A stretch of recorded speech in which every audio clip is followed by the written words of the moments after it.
So தளபதி கச்சேரி அப்படின்ற பாடலுக்கு அப்புறமா ரசிகர்கள் கொண்டாடுறாங்களோ இல்லையோ, ரசிகர்கள் எதிர்பார்க்கறது என்ன அப்படிங்கிறது தான் நம்ம சொல்லணும். ரசிகர்கள் எதிர்பார்க்கறது நீங்கள் ஒரு பாடலாக வெளியிடுறது கிடையாது.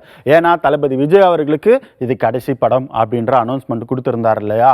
ஸோ இதுக்கப்புறமா அவர் படம் நடிப்பாரா இல்லையா அப்படின்றது ரசிகர்களுக்கு ஒரு மிகப்பெரிய எதிர்பார்ப்பாகவும் ஒரு சஸ்பென்ஸாகவும் இருக்குது. சரி, அரசியல் களத்துக்கு அப்புறமா மறுபடியும் படம் நடிக்கலாம் நம்ம உலகநாயகன் கமல் மாதிரி அப்படின்ற ஒரு சின்ன எதிர்பார்ப்பும் இருக்குது ரசிகர்களுக்கு. இதெல்லாம் ஒரு பக்கம் இருந்தாலும் சரி, கடைசி படமாவே வச்சுக்குவோம்பா அப்படி இருக்கும்போது இதுவரைக்கும் தளபதி விஜய் அவர்களுடைய ஆடியோ லான்ச் எல்லாமே வெற்றி அப்படின்னு சொல்லலாம். அந்த வகையில் இந்த கடைசி படம் சொல்லக்கூடிய ஜனநாயகன் படத்திலேயாவது ஒரு ஆடியோ லான்ச் வையுங்க அப்படின்னு ரசிகர்கள் எதிர்பார்க்கும் போது சரி இருக்குமா இல்லையா அப்படின்ற ரீசன் பிரச்சனையை வச்சு நம்ம ஒரு குழப்பத்தில் இருந்தோம்.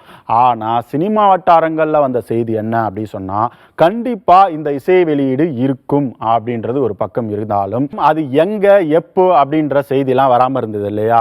ஸோ லீக்கான விஷயங்களை வச்சு நான் சொல்கிறேன், எந்த அளவுக்கும் இது அஃபிஷியல் கிடையாது. அப்படி இருக்கும்போது மலேசியாவில் டிசம்பர் 27 புத்ரா ஜெயா நகர் அப்படிங்கிற ஒரு ஏரியாவில் பிரம்மாண்டமான ஒரு ஆடியோ லான்ச் இந்த ஜனநாயகன் படத்துக்கு இருக்கும் அப்படின்னு சொல்லப்படுது. ஸோ நான் தான் சொன்னேன்னு வெளியே சொல்லிடாதீங்க.